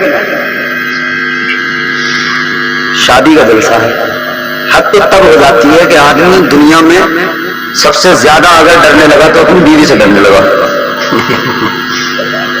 बाहर चाहे जितनी भी आस्तीनें चढ़ाता हो, कितना ही बड़ा पहलवान क्यों ना हो, मगर कमाल की बात यह है 6 फीट का आदमी है और 4 फीट की औरत है और यूं उंगली पे नचा रही है। 4 फीटी 6 फीट के हट्टे कट्टे मुस्टंडे को इशारे पे चला रही है। और किसी ने एक शौहर से पूछा कि भाई तुम्हारी जिंदगी में तुम किसे मानते हो कि वो तुम्हारे लिए एक उस्ताद की हैसियत रखती है, बेहतर उस्ताद की हैसियत रखता है, या जिसने तुम्हें बहुत कुछ बताया हो, सिखाया हो, पढ़ाया हो? उसने कहा साहब मुझे सबसे ज्यादा सिखाया पढ़ाया है मेरी बीवी ने। ऐसा पहले किसी ने न सिखाया न पढ़ाया। कहने लगा मैं बहुत सारी बातों से बेखबर था, जानता ही नहीं था, मगर मेरी बीवी ने मुझे बताया। मेरा भाई मुझसे हसद रखता है, मेरा हिस्सा मारना चाहता है। ये बात मुझे किसी और ने नहीं, मेरी बीवी ने बताई। मैं तो बड़ा खुश रहता था अपने भाई से, इसने मुझे बताया, तब मुझे समझ में आया कि ये तो मेरा दुश्मन है। बोला मेरी बहनें मेरी जायदाद में हिस्सा चाहती हैं, इसीलिए दखल अंदाजी करती हैं। ये बात भी मुझे मेरी बीवी ने बताई। कहने लगा मेरी माँ मुझसे ज्यादा मेरे भाइयों से प्यार करती है, मुझसे कम प्यार करती है। ये बात भी मेरी बीवी ने बताई। तो कहने लगा मुझे सबसे ज्यादा जो सिखाया, सबसे ज्यादा जो पढ़ाया, मेरी बीवी ने पढ़ाया। और हमारे यहाँ की औरतें कहती हैं कि एक कमबख्त एक रात में पता नहीं कैसा पढ़ा देती है कि 20 साल का पढ़ाया वो खत्म कर देती है एक रात में। आज की शादी के जलसे में आने वाले नौजवानों, तुम गौर से सुनो, बुजुर्गों का तो हो गया काम, मतलब शादी हो गई, जिंदगी गुजर गई, अब क्या? अल्लाह अल्लाह करो, अपना जिंदगी गुजारो। मगर नौजवानों, तुम्हारी जिंदगी में भी वो वक्त आएगा जब तुम्हारी शादी होगी, निकाह होगा। याद रखना, शादी के बाद में बीवी तुम्हें बहुत कुछ बताएगी, बहुत कुछ सिखाएगी, मगर उतना सीखना जो जिंदगी के लिए नुकसान देना हो, उतना ही सीखना जिसमें तुम जालिम न बन जाओ। क्योंकि कई आदमी अपनी बीवियों के बहकावे में आकर अपने माँ बाप पर जुल्म ज्यादती करने लगे। कई लोग अपनी बीवियों की बातों में आकर अपने माँ बाप पर हाथ उठाने लगे। एक बाप ने सारी जिंदगी लगा दी, कमाता रहा, कमर झुक गई, न बारिशों की परवाह की, न मौसमों की परवाह की, सारी जिंदगी कमाता रहा औलाद के लिए, और कमा कमा कर औलाद के लिए मकान बना दिया, जमीन खरीद ली, प्लॉट खरीद लिए, किसके लिए? औलाद के लिए। इतना सब कुछ किया, मगर जब बेटे का निकाह कर दिया, बेटे की शादी कर दी, फिर वही बेटा है अब बाप को आंखें दिखाने लगा, क्योंकि बाप बूढ़ा होने लगा और इसके बाजुओं में जान आने लगी। इसके बाजुओं में जान आई, वो बाजू जिन बाजुओं को पकड़ पकड़ कर बाप ने उठाया था, वो हाथ जिन हाथों को हाथ में लेकर बाप ने चलना सिखाया था, अब वो हाथ बाप की तरफ उठने लगे। वो आवाज जो निकलती नहीं थी, बाप बार बार बोलता था, तब तुझे बोलना सिखाया था, मगर आज वही बाप है। ये नौजवान जब इसकी जबान में जोर आया तो ये उसी बाप को बुरा भला कहने लगा, उसी बाप से गरजदार आवाज में कहने लगा, याद रख लेना दुनिया सारी तुझसे राजी हो जाए, अगर तूने माँ बाप का दिल दुखा दिया, न तुझसे अल्लाह राजी होगा, न अल्लाह का महबूब राजी होगा। सुभान अल्लाह, सुभान अल्लाह, बहुत अच्छा लगा। तो अल्लाह और उसके रसूल की रजा चाहिए तो माँ बाप को राजी करना जरूरी है। ये नकीब जलसा तशरीफ फरमा, इन्होंने बड़े बड़े अच्छे शेर आपको सुना दिए, और ये हमारे मद्दाह खैरुल अनाम अब्दुल कादिर उस्मानी साहब, इन्होंने बहुत अच्छे अच्छे अशार आपको सुना दिए। जरूरत तो नहीं रहती कि अब मुझ जैसा कोई कचफहम शेर सुनाए, मगर 4 मिसरे सुना रहा हूं, अगर बात दुरुस्त हो तो तायीद जरूर कर दीजिएगा। कभी हल्की हवा मजबूत डाली तोड़ देती है, कमर जैसे जवानी में गरीबी तोड़ देती है। अब बात अगर सच्ची हो तो आप बोलना तायीद करिए।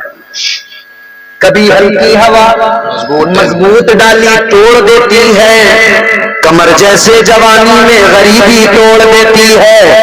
वो बूढ़ा बाप जो बेटे को बैसाखी समझता था, बहू इस दौर की आकर वो लाठी तोड़ देती है। क्या बात है, सही बात है। जिंदाबाद जिंदाबाद। तो भैया उसने पढ़ाया, ये पढ़ गए, इतने पढ़ गए कि अब इनकी समझ में किसी की बात नहीं आती। अब तो बस उसकी बात समझ में आती है।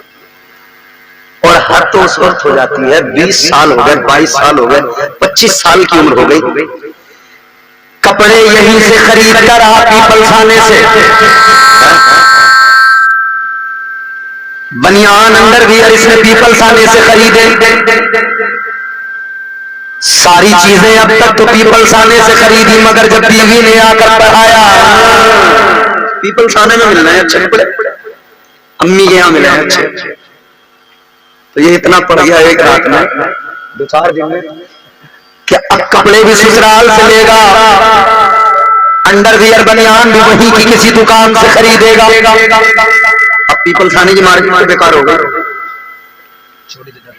समझ रहे हो? 20 साल तक, 25 साल तक यही के टेलर से सिलवाता रहा, बड़े अच्छे थे उस वक्त तक, मगर अब कहने लगा यहाँ के टेलरों से सीने ही नहीं आते। अब तो समझ मिठाई कहाँ अच्छी मिलेगी तो वो कह रही है अम्मी के यहाँ। फल कहाँ अच्छा है, हमारी अम्मी के यहाँ तो बड़े अच्छे फल बड़े सस्ते मिल जाओ, तुम्हारे यहाँ तो हाथ बरस गई। सब कुछ अम्मी के यहाँ है। और ये बावला बेहुदा, हाँ ये बात सही, अम्मी के यहाँ। अबे तेरी अम्मी के यहाँ भी कुछ मिलता है कि नहीं मिलता? सब उसकी अम्मी के यहाँ मिलता। तो चक्कर ये है कि अम्मी के यहाँ बस इसे उसकी अम्मी के यहाँ एक सलाम करना पड़ता है, उस एक सलाम पर 500 रुपए का काम हो जाता है। तो इसे वो 500 रुपए गाड़ी में तेल डलवाने के जो मिलते हैं, बहन ने कहा भाई यहीं से ठीक है मामला। घर में जो माँ है, जिस माँ ने जन्म दिया, उसे तो इसको देना पड़ता है खर्च के लिए, दवा के लिए, जरूरतों के लिए, मगर वो वाली अम्मी तो इसके हाथ में रखती है तो इसे वो अच्छी लगती है। अब मैं ये भी नहीं कह रहा कि तुम सुबह ही अपनी सासों से लड़ाई कर दो, भाई उनसे भी मोहब्बत रखो, मगर जिसने जन्म दिया, 9 महीने जिसने पेट में रखा, उसे इज्जत अदब करो, एहतराम करो। कहने का मतलब यह कि आदमी इतना डरने लगा। हाँ जी हाँ जी हाँ जी हाँ जी हाँ जी। तो इंसान को डर बड़ा, बहुत ज्यादा चीजों का डर। दुनिया में न जाने किन किन चीजों से इंसान डरने लगा। छोटी छोटी मखलूकात, छिपकली से डरने लगा, कॉकरोच से डरने लगा,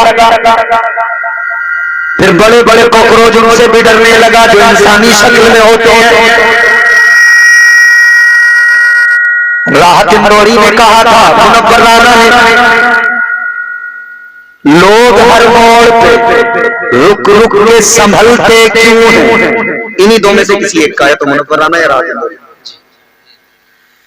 लोग हर मोड़ पे रुक रुक के संभलते क्यों हैं?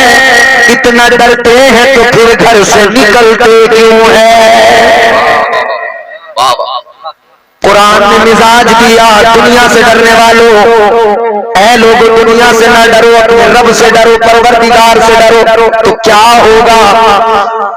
अल्लाह ताला के कुरान ने मिजाज दिया, अगर तुम अल्लाह से डरने वाले बन जाओगे तो तुम्हें सारी कायनात से डरना नहीं पड़ेगा, सारे खौफ दिल से निकल जाएंगे, तमाम किस्म के डर दिल से निकल जाएंगे। बस अल्लाह का खौफ दिल में ले आओ। अब अल्लाह का खौफ किस तरह? तो शादी के कॉन्टेक्स्ट में जहाँ जोड़ों की बात अल्लाह ने की, वहीं पे अल्लाह के कुरान ने पहले ये फरमाया कि अल्लाह ताला से डरो। मतलब ये कि तुम अल्लाह ने जो जोड़े बनाए हैं उन्हें मिलाने में अल्लाह से डरो। मिलाओ इस तरह कि तुम्हारा रब नाराज न हो जाए। अब ये जोड़े मिलाने के काम पे जो बिचौलिए लगे हुए हैं, सफेद झूठ बोल के जो रिश्ते करवा रहे हैं, ये डर रहे हैं अल्लाह से? तो पूरा झूठ, बिल्कुल भी न डर रहे। 5 बीघे जमीन को बिचौलिया 50 बीघे बता देता। पूछो लड़का करता क्या है, तो बस इतना ही बताएगा, बहुत करू है, बहुत करू है, बहुत कमेरा मेरा। क्या करता है? मच्छरदानी बेचता। यार मच्छरदानी में इतनी कमाई कब से होने लगी? अब कैसे बताया कि मच्छरदानी की आड़ में काम दूसरा है? लेडीज सूट बेचा तेरी करे, कहाँ के? केरला। केरला में क्या मतलब लेडीज सूट इतने महंगे बिकने लगे कि ये यहाँ लाके घर लाखों लाखों रुपए लगा रहा। इतना पैसा आया कहाँ से? बड़ा करो। और वो लड़की का बाप, उसने घर में पत्थर लगा हुआ देख लिया, टाइल लगी हुई देख ली, और कुछ देखते नहीं कि ये करता क्या है, इसकी आदत अखलाक क्या है। मकान अच्छा नजर आ गया, लड़के के नाम में जमीन है, फिर कुछ नहीं देखा। शराब भी पीता है तो कह के डाल दिया, बाहर रहता है, थोड़ा बहुत भी हो गया होगा ऐसा। अब बाहर रहे लड़के तो भी आपस में लड़के लड़के कभी कभार कर ले ऐसा काम। अच्छा, चाहे शराबी हो, अगर मालदार है तो रिश्ता पक्का। और चाहे जितना नेक हो, नमाजी हो, शरीफ हो, अगर गरीब है तो रिश्ता कच्चा। कच्चा तो जब होगा जब जुड़े। 0/0 का खत्म। देखते मने करने बिचौलिया लगा, अच्छा रिश्ता बता कोई। चौपैया लग गया हम। एक हाजी साहब बेचारे सारी उम्र 4-5 बेटों के बिया कर दिए, हर रिश्ते पे यही कहते थे चौपैया मिल रही है, हो से रिश्ता आया अल्लाह का, हो से चौपैया मिल रही है। और 2 लाख तो मंगनी में देने को कह रहा हो, और किसी भी लड़के के बिया में ना चौपैया मिली ना 2 लाख मंगनी में मिले। वो बुड्ढों की हवाबाजी होती है, माहौल बनाते हैं पहले से। जब कोई आया ना बोले रिश्ता करोगे क्या हाजी ना, अल्लाह भी रिश्ता ना कर रहे हम। रिश्ते तो बहुत आ रहे हैं।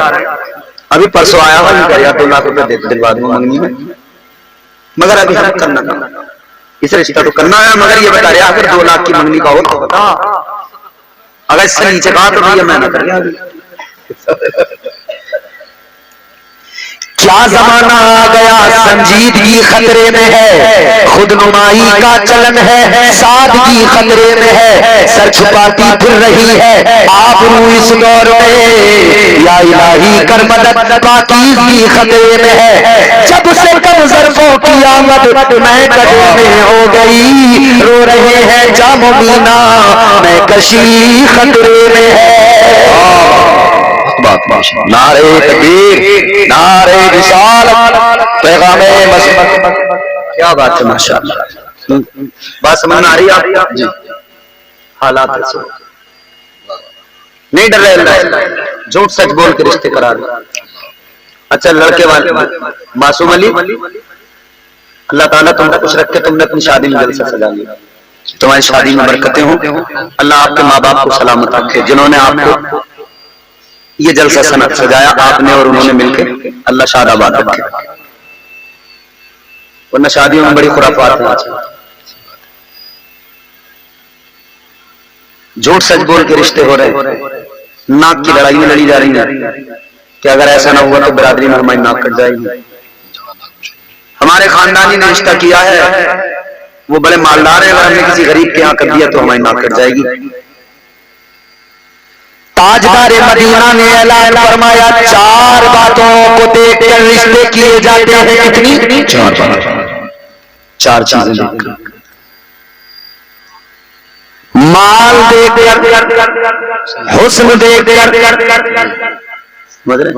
खानदान देखकर, और चौथी बात फरमाया दीनदारी देखकर। ताजदार मदीना ने फरमाया तुम अपने रिश्ते ये चौथी चीज देखकर किया करो, दीनदारी देखकर किया करो, ना माल देखकर रिश्ते किया करो, ना हुस्न देखकर रिश्ते किया करो, क्योंकि अजीजों माल पानी है, खत्म हो जाएगा। हाथों का मैल है आज तेरे पास, कल किसी के पास है। दीनदारी देखकर रिश्ते करोगे तो तुम्हारी नस्लें दीनदार बनेगी। और इसमें सबसे अहम बात फिर वही, क्योंकि कुरान ने बात कही है तो उसमें धूम तो बहुत होगा ना। कुरान ने कहा अल्लाह का खौफ, अल्लाह का डर, तकवा इख्तियार करो। जब तुम तकवा इख्तियार कर लोगे तो तुम रिश्ते जब करोगे बड़े से बड़े कैसे करोगे, फिर तुम दीनदार देखोगे। अल्लाह का डर होगा, अल्लाह का खौफ हो।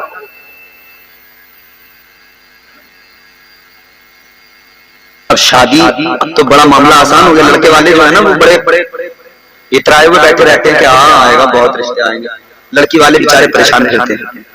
मगर मैं आपको कुरानी नुक्ते नजर से बता दूं कि शादियां पहले होती थी तो क्या हाल था, कैसे होती थी। हजरत ईसा अलैहिस्सलाम ने फरमाया सुनो, रहना चाहते हो तो एक बात जान लो, शर्त है, शर्त ये है लालच को दिल से निकालना पड़ेगा, दुनियादारी को छोड़ना पड़ेगा। हजरत ईसा अलैहिस्सलाम ने फरमाया लालच निकालना पड़ेगा दिल से। फरमाने लगे नीयत को साफ करना पड़ेगा, दुनियादारी को छोड़ना पड़ेगा, ये मेरी शर्त है। कहने लगा हुजूर शर्त मंजूर है, अपने साथ रख लीजिए। हजरत ईसा अलैहिस्सलाम ने फरमाया ठीक है चलो। साथ लेकर चले, रास्ते में एक जगह पर रुके, फरमाया ठहरो, बैठो। बैठ गए। हजरत ईसा अलैहिस्सलाम ने अपना थैला खोला और थैले के अंदर से, झोले के अंदर से 3 रोटियां निकाली। कितनी? बोलो। जो तौर है दुनिया का उसी तौर से बोलो। सैदपुर वालों जो तौर है दुनिया का उसी तौर से बोलो। बहरों का इलाका है जरा जोर से बोलो। सुभान अल्लाह, सुभान अल्लाह, जिंदाबाद। बोलते रहो ना। थैला निकाला, 3 रोटी थैले के अंदर से निकाली। आपने फरमाया 1 रोटी तेरी, 1 रोटी मेरी।